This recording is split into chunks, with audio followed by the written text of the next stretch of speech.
Hi friends, welcome to my channel. ಈ ಸಂಚಿಕೆಯಲ್ಲಿ ಮೀನಾಗೆ ಒಂದು ಅಪಾಯ ಕಾದಿದೆ.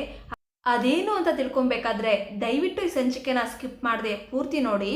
ಅದಕ್ಕಿಂತ ಮುಂಚೆ ನಮ್ಮ ಚಾನಲ್ಗೆ ಇನ್ನೂ ಸಬ್ಸ್ಕ್ರೈಬ್ ಆಗಿಲ್ಲ ಅಂದರೆ ದಯವಿಟ್ಟು ಈಗಲೇ ಸಬ್ಸ್ಕ್ರೈಬ್ ಆಗಿ.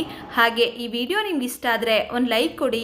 ಇಲ್ಲಿ ಕಾಗೆ ಸುಬ್ಬ ಆಫೀಸ್ನಲ್ಲಿ ಏನೋ ಇದು ಈ ತಿಂಗಳು ಬಡ್ಡಿ ಕಡಿಮೆ ಇದೆ, ಅವ್ನು ಮಂಜ ಇದ್ದಿದ್ರೆ ಕರೆಕ್ಟಾಗಿ ಎಲ್ಲ ಲೆಕ್ಕನೂ ಬರೆದು ಸರಿಯಾಗಿ ಬಡ್ಡಿನ ತಂದುಕೊಡ್ತಾ ಇದ್ದ. ಅವನೆಲ್ಲಿ, ಅವನಿಗೆ ಫೋನ್ ಮಾಡಿ ಈಗಲೇ ಬರೋಕ್ಕೆ ಹೇಳು ಅಂತ ಹೇಳಿದಾಗ ಇಲ್ಲಿಗೆ ಮೀನಾ ಬರ್ತಾಳೆ.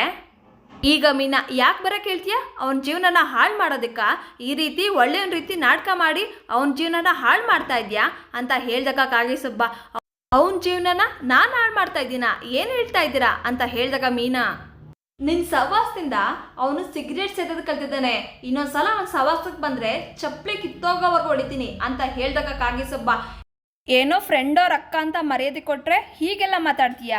ಆ ಮರ್ಯಾದೆನೂ ಸಿಗಲ್ಲ ನಿನಗೆ, ಹೋಗೆಲೆ ಹೋಗೆ ಅಂತ ಮೀನನ್ನ ನೂಕ್ಬಿಡ್ತಾನೆ. ಆಗ ಮೀನಾ ಹೋಗಿ ಗೋಡೆಗೆ ಬಿದ್ದುಬಿಡ್ತಾಳೆ. ಮೀನಾ ತಲೆಗೆ ತುಂಬ ಪೆಟ್ಟಾಗುತ್ತೆ. ಇಲ್ಲಿಗೆ ಈ ಸಂಚಿಕೆ ಮುಕ್ತಾಯಗೊಳ್ಳುತ್ತೆ. ದಯವಿಟ್ಟು ನಿಮ್ಮ ಅನಿಸಿಕೆಗಳನ್ನು ಕಮೆಂಟ್ ಮಾಡಿ. Thank you.